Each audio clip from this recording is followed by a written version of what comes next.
¿Sabes cuál es la frase clave que dijo Vladimir Putin? ¿Sabes cuál es la frase clave que dijo Donald Trump? Creo que muy importante porque ahí Eduardo Luque detectó las frases clave y con esto abrimos boca para entender no solo la llamada de Trump con Putin y las horas que duró, sino lo que argumenta Putin y cuál es lo que está en el fondo. Y también tengo preguntas para Eduardo. Eduardo, ¿cómo estás? Qué gusto saludarte. Como siempre nos traes lo más relevante y el análisis mundial de lo que pues nos está pasando a todos. Así que te escuchamos y además traes también una frase que hablaba de la OTAN. No sé por dónde quieras empezar, pero lo que sí te voy a pedir es que nos expliques cuál es la frase más importante de Donald Trump y cuál es la frase más importante de Putin. ¿Y esto qué tiene que ver en el desciframiento del conflicto, Ucrania, la guerra y la posible confrontación que siempre pasa como fantasma ahí entre Rusia y los Estados Unidos? Adelante, Eduardo, te escucho con atención como siempre aquí. Bueno, primero, encantado nuevamente de estar en el programa, como siempre, que es un momento también apasionante e interesante para estudiar qué es lo que está pasando, ¿no? Cuando te referías a las frases, estamos viendo de cómo enfocó cada uno de los dos participantes las conversaciones sobre el tema de Ucrania la semana pasada, ¿no? Cada uno lo vio de una fórmula y después se reunieron, durante 2 horas se reunieron, como ya sabemos, las delegaciones de Rusia y de Ucrania. Pero realmente, cuando hemos de negociar, lo que digan los ucranianos tiene un valor muy relativo, desde ninguno. ¿Quién es el que vale? ¿Quién es lo que cuenta? ¿Quién es el que cuenta en esta negociación? Rusia y Estados Unidos. Entonces, con las frases, con la síntesis que hizo cada uno de los dos presidentes, podemos entender su visión del conflicto. ¿Qué dijo el señor Trump?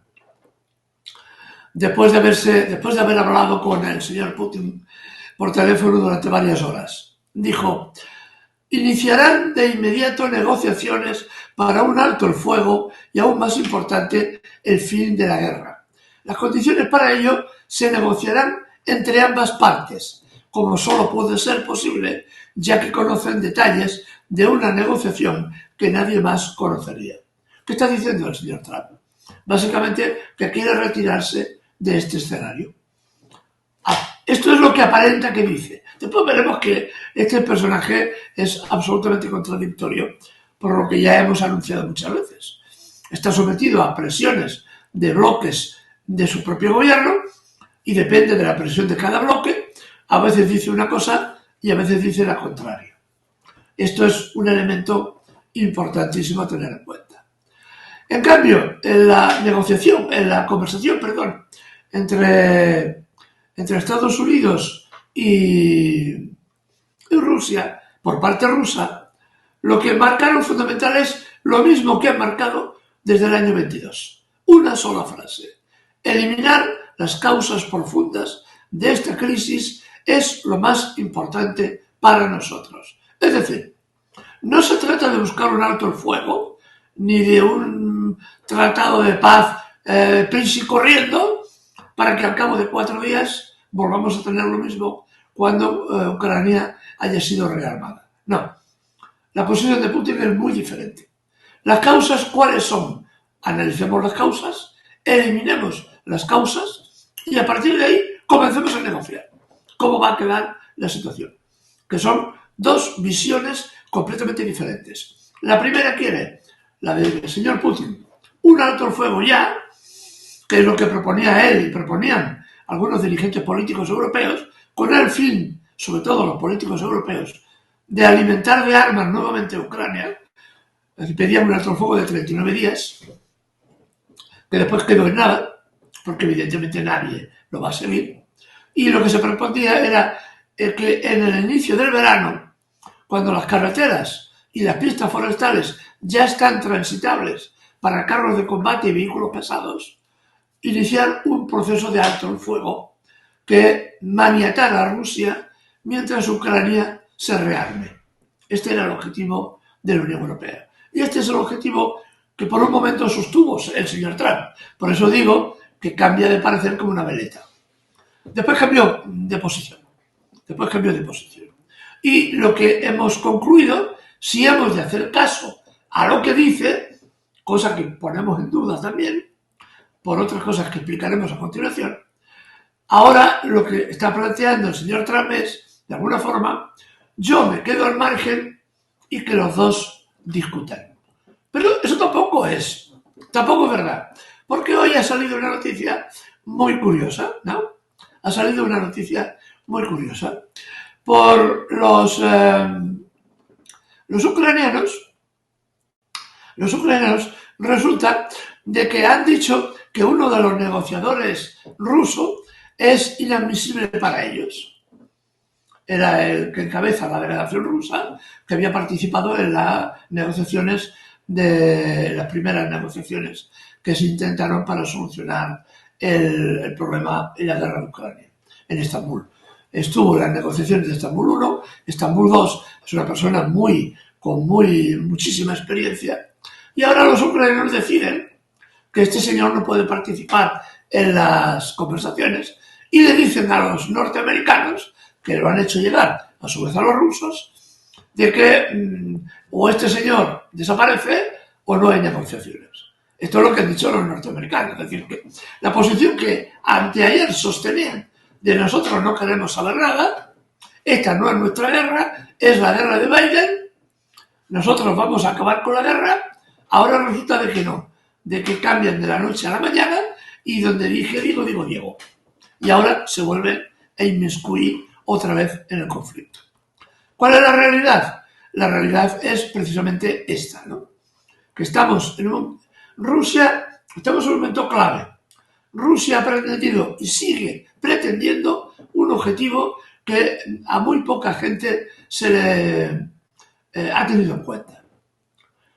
Rusia está intentando evitar una escalada que conduzca a una guerra nuclear, a una guerra mundial, cosa que parece perseguir ansiosamente los políticos de la Unión Europea. Es decir, la idea de que Putin se pueda retirar del conflicto en una posición más neutral, que sobre todo deje de alimentar con armas e inteligencia al ejército ucraniano, es la clave para resolver el conflicto. Y eso lo sabe Washington y lo sabe la inteligencia de la Unión Europea, o se hacen patos. Sí, esto lo saben de sobras. Lo saben porque la inteligencia de la Unión Europea y la Unión Europea tenía como objetivo escalar el conflicto hasta las últimas consecuencias. Es auténticamente una locura, pensando, creídos de una superioridad moral que se le han auto-otorgado los políticos europeos, que se ponían por encima de Rusia y por encima de cualquier otro país. Ellos son la flor de la civilización. Y si es necesario para preservar esta civilización llegar a la guerra total, se llega a la guerra total. Esto es lo que hemos estado rozando durante muchos meses en este conflicto. ¿Qué es lo que está pasando ahora? Evidentemente el señor Trump ve que la guerra está perdida. Y lo que no quiere es quedar manchado como un presidente perdedor, como lo fue Biden, cuando fue arrojado ignominiosamente por 4 pastores mal armados de Afganistán. Trump no se quiere ver en esta posición y, por tanto, quiere quitarse de en medio. ¿Y los rusos qué quieren? Quieren eliminar las causas profundas. Ahí vamos a la clave, porque bueno, nos explicas la clave de Trump, pero la clave de Putin habla mucho, habla de la CIA, habla a ver, Eduardo.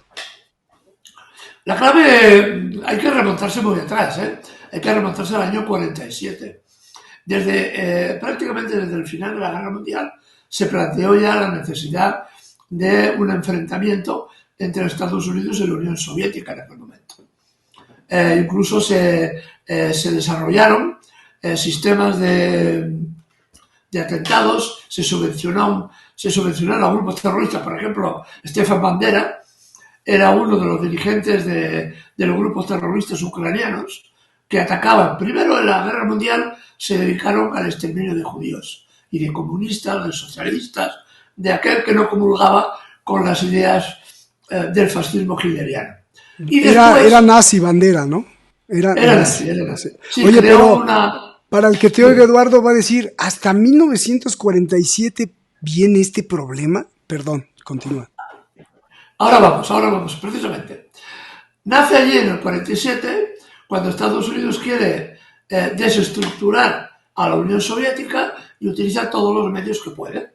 En aquel momento utilizó a Stefan Bandera y a otros dirigentes neofascistas para intentar desarticular los países que formaban en el momento la Unión Soviética.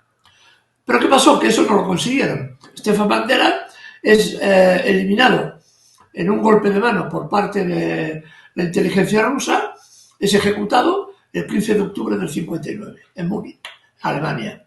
Fíjense, un conocido nazi protegido por la Alemania democrática, por la Alemania federal, en aquel momento por los gobiernos democráticos, protegido por los gobiernos democráticos. No deja de ser un hecho curioso.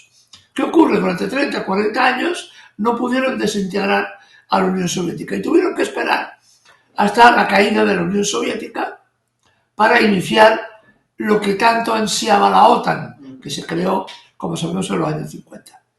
¿Qué quería la OTAN? Quería desintegrar a la Unión Soviética, como consiguieron, y expandir la OTAN a las fronteras, a las mismas fronteras de Rusia. Primero fueron los países bálticos los que se apuntaron a este circo y mientras se fue ganando posiciones en Hungría, en Bulgaria, en Rumanía, en Polonia y en Ucrania. Y es aquí donde está el tema. Es decir, la OTAN se extiende prácticamente hasta las fronteras rusas y el último país que queda para cerrar el cerco es Ucrania. Rusia avisa por activa y por pasiva, una década antes ya estaban avisando que eso no se podría consentir porque significaría poner misiles nucleares a 4 o 5 minutos de Moscú. Y eso era inadmisible para Rusia. A pesar de eso, se utiliza a Ucrania, se prepara el golpe de Estado del Maidán, se elimina al último presidente democrático y que ahora, por ejemplo, hace muy poquitos días, como un aviso a Zelensky, se asesinó en Madrid a uno de los asesores del último presidente democrático de Ucrania.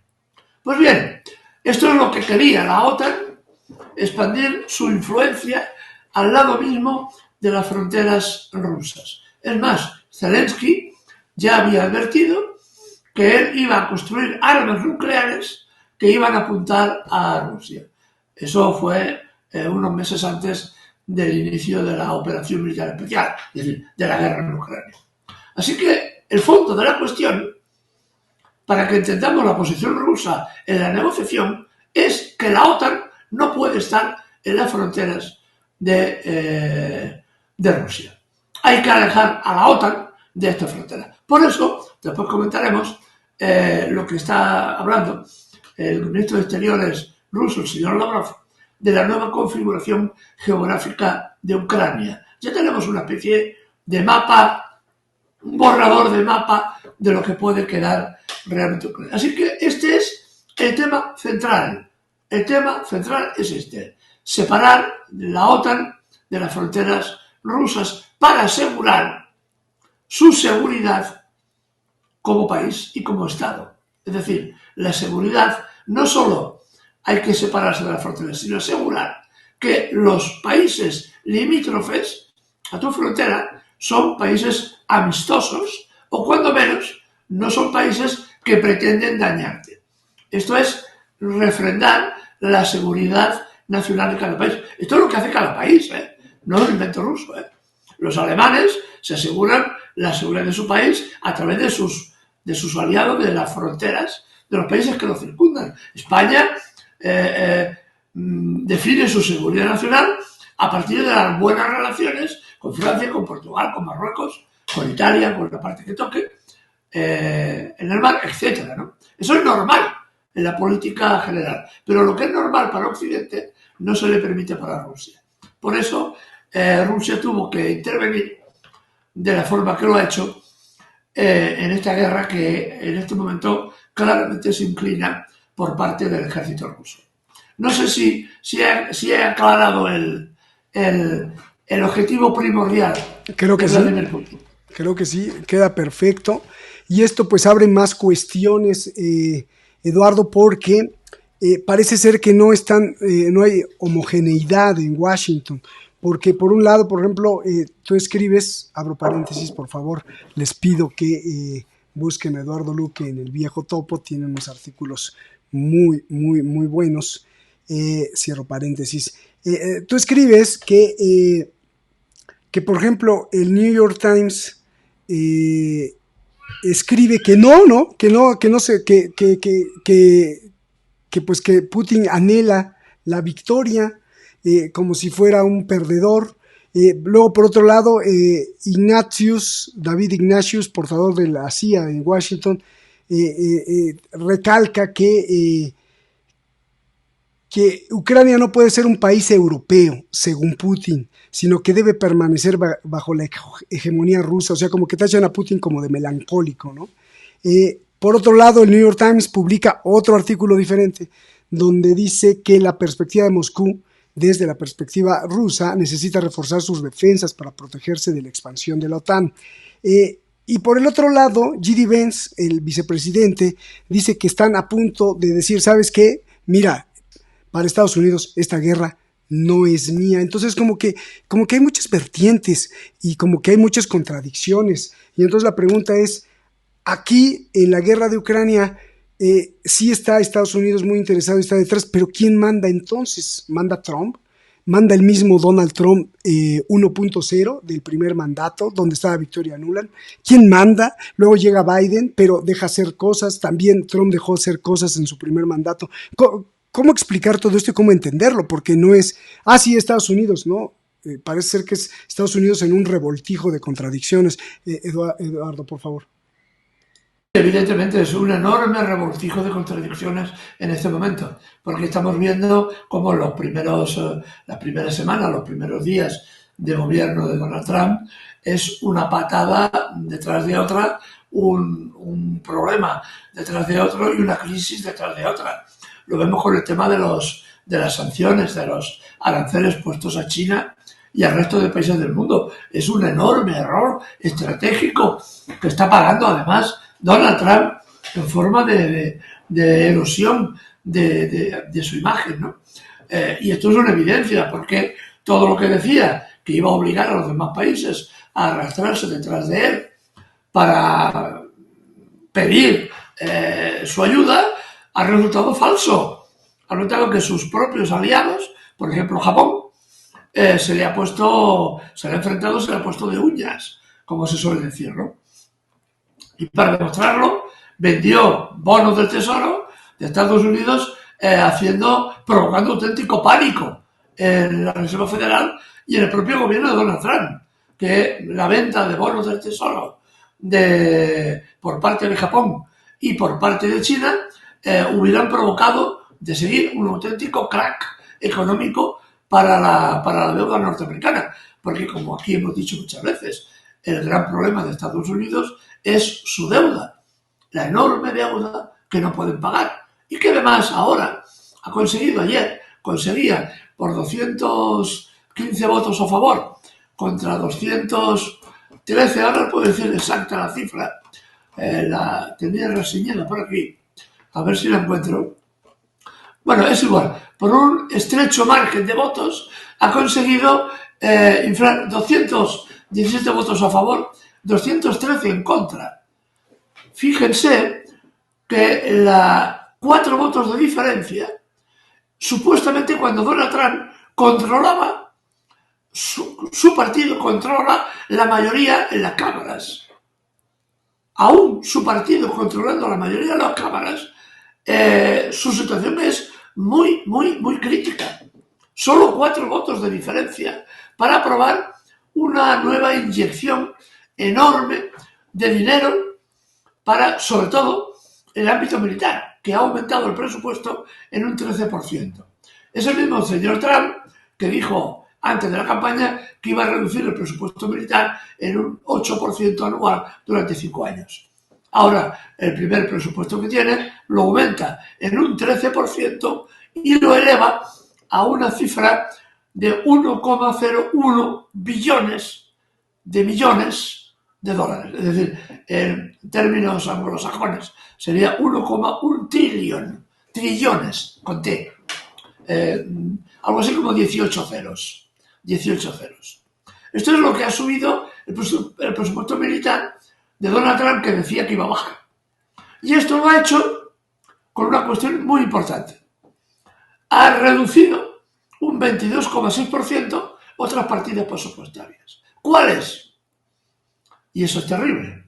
Por ejemplo, las partidas referidas a bonos de alimentación a personas mayores. En Estados Unidos, en este momento, datos del propio Ejecutivo, hay en torno a unos 13 millones de personas que comen gracias a bonos de alimentos que procura el gobierno federal. Este presupuesto ha sido recortado en 200.000 millones de dólares precisamente para inflar el presupuesto de defensa. Así que se calcula que podrán pasar hambre física real, ya en el próximo ejercicio, en torno a 4 millones de norteamericanos que viven y sobreviven gracias a los fondos federales en forma de mercado de alimentos, ¿no? Esta es la realidad de un país tan rico como dicen que es Estados Unidos, ¿no? Algún día hablaremos también de esto porque es un elemento importante. Así que este es el personaje.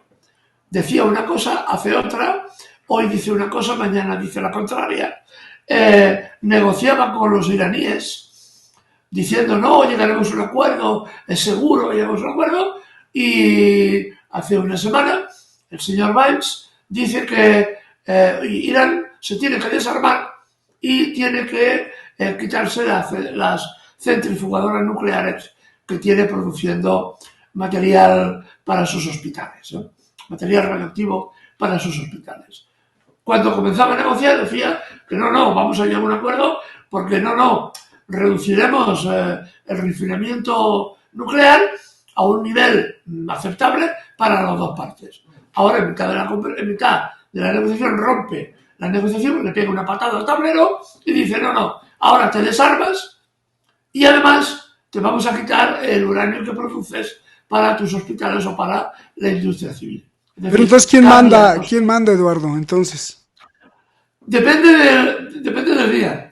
Vamos a tener que llegar a la conclusión de depende del día que tenga el señor Trump, de qué humor se levante y si le duele el dedo gordo del pie derecho o el dedo gordo del pie izquierdo. En ese caso hará una cosa o en otro caso hará otra cosa distinta. Pero no está tratando de en esta locura, en esta esquizofrenia, de conciliar por lo menos a dos facciones devoradoras o está atrapado en su locura propia de ego, pero además con muchos lobos que son los que mandan, no sé. Sí, son los dos elementos que se conjugan y están conjugados en este momento. Tiene un ego personal absolutamente enfermizo. Esto es ya una evidencia, no es necesario tumbarlo en el sillón del psiquiatra para darse cuenta. Con las declaraciones que hace son suficientes, ¿no? Eso por un lado. Y eso puede explicar una parte de su conducta. Pero otra parte de su conducta le explica las razones políticas, económicas y fundamentalmente del complejo militar industrial que está detrás, que sabe que cualquier movimiento hacia la paz significa un menoscabo en sus inversiones o en sus posibles beneficios, ¿no? Por eso, por ejemplo, hace una cosa muy curiosa, ¿no? Dice, me retiro de la guerra de Ucrania, pero voy a seguir vendiendo armas si las puede pagar, claro, a Ucrania, que ya las pagarán los europeos, voy a seguir vendiendo armas a Ucrania y voy a seguir vendiendo inteligencia a Ucrania. ¿Inteligencia en qué consiste? Básicamente en que cada vez que tienes que lanzar los drones para atacar alguna posición rusa, algún aeropuerto o alguna ciudad o lo que sea, has de pedir a tus satélites que cambien la dirección a la que están flotando en el espacio. Y eso es enormemente caro. Por tanto, esa inteligencia es fundamental para el ejército ucraniano y es importantísimo que se mantenga en esta circunstancia, ¿no? Así que, por lo tanto, ¿a quién debe el señor Trump su gobierno? Lo debe, por un lado, a la agrupación militar industrial que se creó tras la Segunda Guerra Mundial, ya lo anunció Roosevelt, a punto de morir, que tuviera cuidado la democracia norteamericana con la aparición de un complejo militar industrial. Ya veía que en la Guerra Mundial se iba creando este complejo militar industrial. Y por otro lado tiene otro sector también muy importante de donantes que lo que pretenden se creen que es posible restaurar la capacidad productiva de Estados Unidos poco menos que de la noche a la mañana, ¿no? Y en eso están, porque prevén y ven que el imperio flaquea y se hunde. Y la única forma de sacarlo adelante, o piensan ellos, es reindustrializar el país. Volver a invertir millones otra vez en la industria norteamericana y reindustrializar el país. Así que son estos dos grupos de presión los que se disputan el dedo gordo del pie derecho o el dedo gordo del pie izquierdo del señor Trump. Oye, Eduardo, antes de preguntarte lo siguiente, yo tengo una duda. A ver, si el punto de raíz o una de las esencias del problema desde la óptica de Putin es que Ucrania debe de permanecer neutro y no puede convertirse en una amenaza existencial para Rusia por la instalación. Imagínate si Ucrania fuera de la OTAN, pues se instalarían inmediatamente ahí misiles y no solo misiles, sino también think tanks desestabilizadores, o sea, la amenaza es ahí, juntito a Rusia. Pero si eso en realidad fuera la esencia, ¿cómo le va a hacer Putin con Suecia y con Finlandia? Porque Finlandia está igual de cerquita que Ucrania y están a un paso de Moscú. Finlandia está así, o sea, está cercada. Si no es Ucrania, está Finlandia. Y si no está Finlandia, por atrás está Suecia, que además, una de las partes muy importantes en la guerra futura, comercial, estratégica, geográfica, militar, es el Polo Norte. Entonces, tienen cercado a Rusia tanto Finlandia como Suecia, y por si fuera poco, Noruega ya desde hace mucho tiempo. ¿No tendría que protestar ahí también Putin y decir, bueno, o sea, parte de las negociaciones de paz no solo es que Ucrania siga neutro, sino ya no está neutro, Finlandia está ahí de cerca, pero de eso no habla mucho Putin. A ver, explícame un poquito de eso ya para preguntarte lo siguiente, Eduardo. Hombre, es cierto lo que dices, pero claro, hemos de tener en cuenta de que Finlandia hasta hace bien poco era un país neutral, y que además le había ido muy bien a Finlandia con la Unión Soviética, porque la Unión Soviética estaba cercada también, como todos recordaremos, y a través de Finlandia, que era neutral, podía vender y comprar la Unión Soviética productos que necesitaba y productos que ofrecía en el mercado. Pero Finlandia no hace demasiado dio la vuelta a todo esto y se apuntó a la rusofobia imperante en los países bálticos. Es curioso, ¿no? Porque muchos de los dirigentes de los países bálticos han nacido en el régimen soviético y algunos de ellos incluso han tenido incluso cargos importantes dentro del régimen soviético. Algunos fueron secretarios generales del partido, recuerdo el de Estonia, por ejemplo, que era familiar de la actual ministra de Exteriores de la Unión Europea. Su padre había sido secretario general del Partido Comunista Estonio, ¿no? Y la hija se ha convertido en una herética del socialismo y una persona especialmente beligerante contra Rusia. No ya contra la Unión Soviética, que no existe, pero en su cabeza Rusia sigue siendo la heredera de la Unión Soviética. En fin, estas son cosas que tiene la gente. El problema era que Ucrania era mucho más que Lituania, que Estonia, que Finlandia, que todos estos países juntos.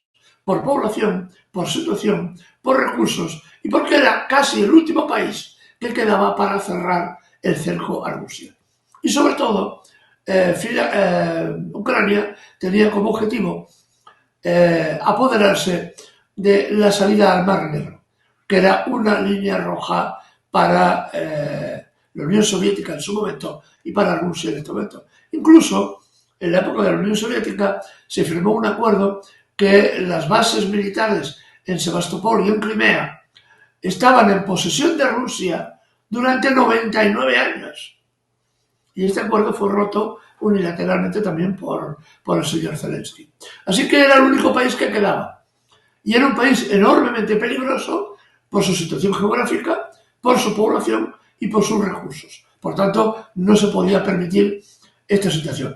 Una vez que acabe este conflicto, también veremos otras cosas más, estoy convencido, en torno a los países bálticos. Entre otras cosas, porque la independencia de los países bálticos, según acuerdos internacionales, como ya hablaremos en su día, está ligada también al reconocimiento de Rusia.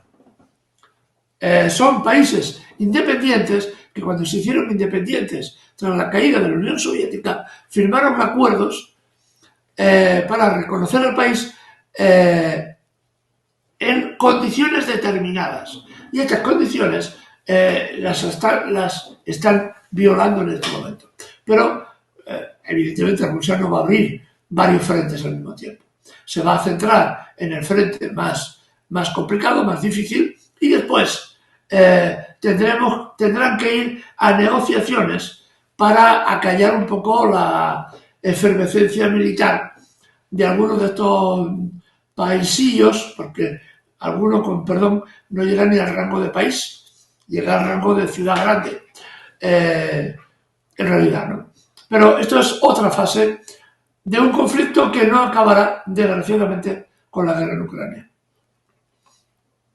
A ver, Eduardo, para ir cerrando el programa, háblanos de las consecuencias de todo esto, en el sentido de que, bueno, pues tenemos varios elementos. A ver, un elemento, pues es la realidad europea. El otro elemento es las conversaciones en Estambul y la relación directa Ucrania-Rusia. El otro elemento es China. Xi Jinping creo que acaba de decir, o su gobierno, que hay que prepararse para la guerra. El otro elemento habrá elecciones en 3 años en Estados Unidos. Y un último elemento que mencionas en tu artículo es: comienzan las obras de la mayor base de la OTAN en Europa, en Rumania. Con todo eso, háblanos del desemboque de este río llamado Ucrania, pero que en realidad esa es solamente la fachada, ¿no? Entonces, consecuencias de este conflicto en base a todos estos elementos que nos pones, por favor, Eduardo. Sí, vamos a intentar simplificarlo.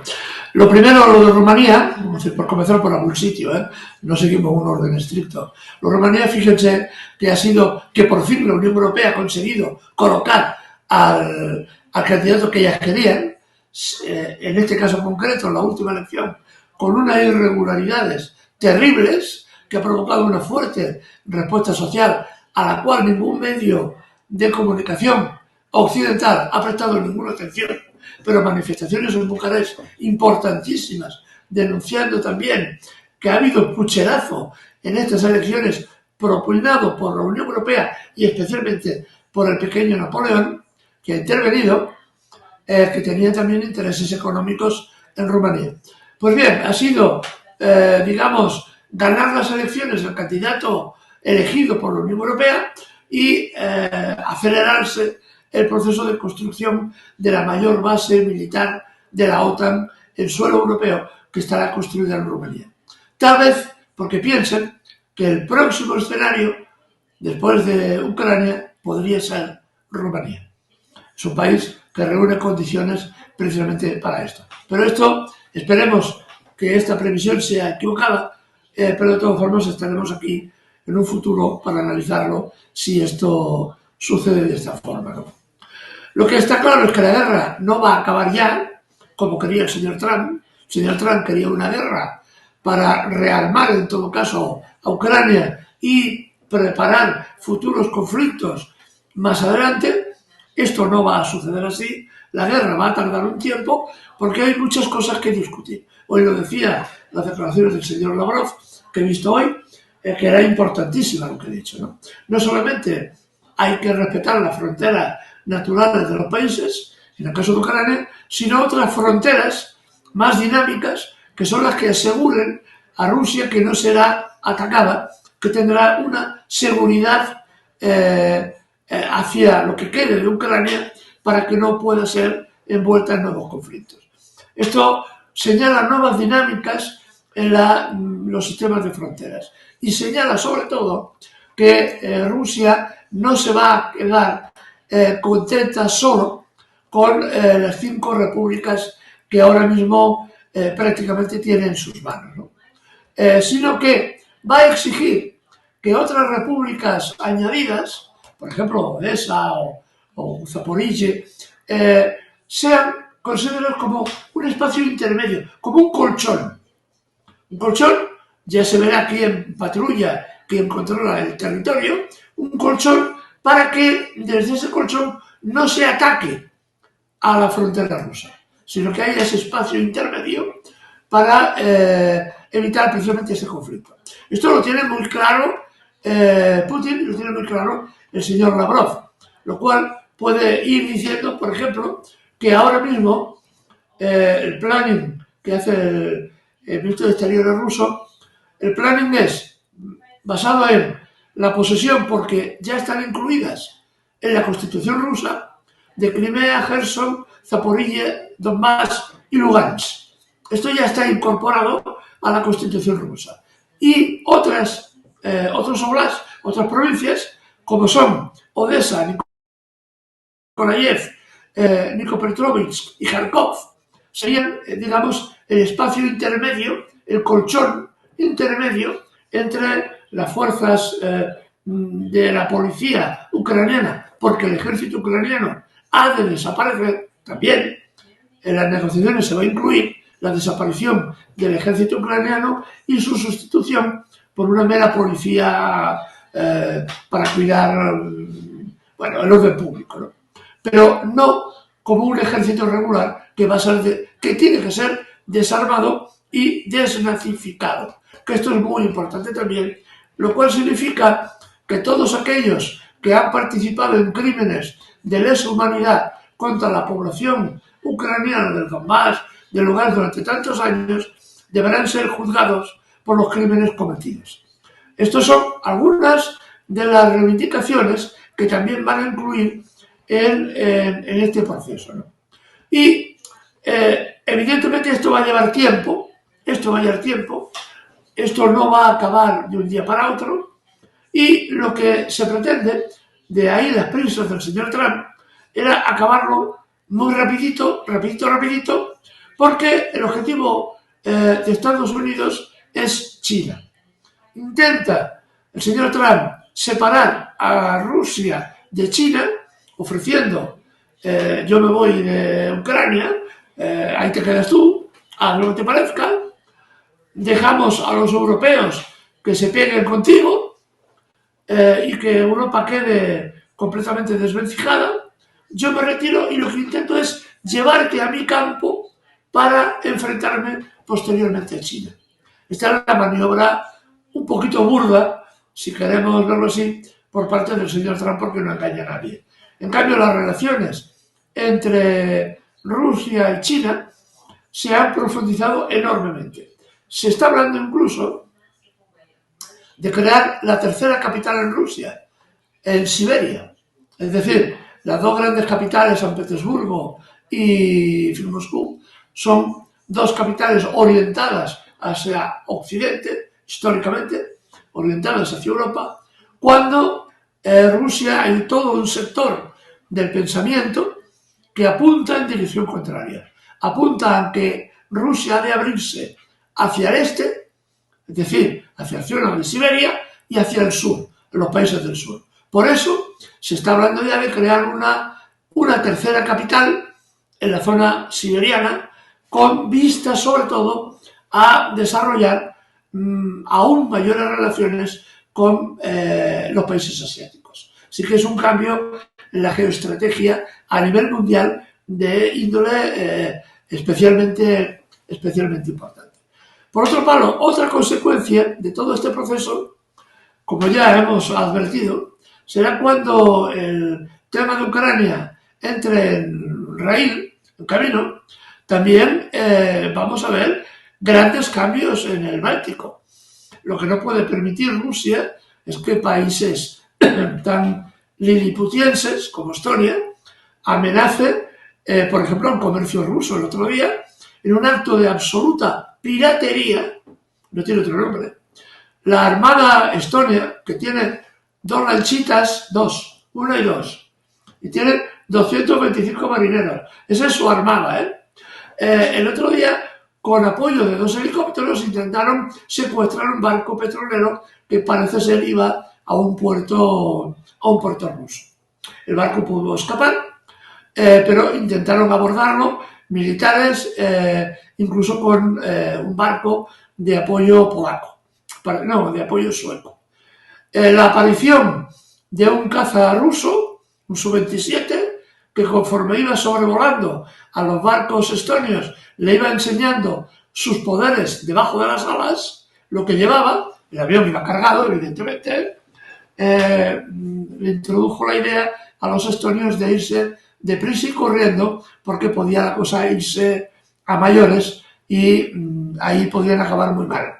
Así que, después de Ucrania, vamos a ver cómo el conflicto del Báltico, que se está intentando y pergeñando la Unión Europea crear un lago báltico de la Unión Europea, también vamos a tener ahí un gran conflicto que veremos cómo se resuelve, ¿no? Esas van a ser algunas de las consecuencias que va a tener este proceso. Y una consecuencia importantísima: el rol de la OTAN, una vez caída Ucrania, va a cambiar sustancialmente. Y con ella, el rol de la Unión Europea e incluso, me atrevo a apuntar, la propia moneda única. Estamos haciendo ya una proyección a larga distancia, pero están dándose condiciones para una ruptura de la OTAN y de la Unión Europea. La Unión Europea es el brazo político de la OTAN. ¿Quién dirige la política europea? No es el Parlamento Europeo, no es la señora Ursula von der Leyen, sino está dirigida desde la OTAN, que es la que fija los objetivos estratégicos. Y a partir de ahí, los europarlamentarios hacen la faena de coser y remendar. Pero quien manda, quien dirige, es realmente la OTAN a todo esto, ¿no? Así que, bien, tenemos un escenario que nos va a dar para muchas semanas de ir haciendo análisis uno detrás de otro. Muchas gracias, Eduardo. Pues nos vamos. Te agradecemos muchísimo, como siempre. Gracias por esta brillante exposición. Si cerramos con el viejo dicho, ¿no? Nos mandas un dicho, iba así como que hay un viejo dicho de que la OTAN tenía una razón de existir. ¿Cuál es esa? Y nos vamos, Eduardo. Sí, es muy simple. La razón de existir era, primero, mantener a la Alemania debajo de la bota de los norteamericanos. Primer objetivo, mantener a la Alemania abajo. Segundo objetivo, a los rusos fuera de la OTAN. Es más, no sé, supongo que lo saben los telespectadores, que cuando se crea la OTAN, Rusia pide el ingreso en la OTAN. Bueno, Rusia, quiero decir, la Unión de Repúblicas Socialistas Soviéticas. La URSS pidió la entrada en la OTAN. Evidentemente se le negó. ¿Por qué? Porque el objetivo era mantener a los alemanes abajo, a los rusos fuera y a los estadounidenses dentro, como los amos del circo. ¿Ahora qué está pasando? Los alemanes están abajo muy abajo. Los rusos, efectivamente, están afuera, pero haciendo alianzas con China y con los países del sur. Y los estadounidenses ya no están adentro, sino están pensando en irse. Así que la frase ha servido hasta la guerra de Ucrania. Ahora la frase vuelve a cambiar de sentido. Genial, cerraste con una frase creo que súper elocuente. Pues Eduardo, muchas gracias, te agradecemos mucho y vamos a estar pendientes porque como dices, habrá mucha información en las próximas semanas. Un abrazo grande, Eduardo, lo mejor para ti y toda tu familia. Y a ti que nos ves en cualquier parte del mundo, muchísimas gracias. Nos vemos hasta la próxima.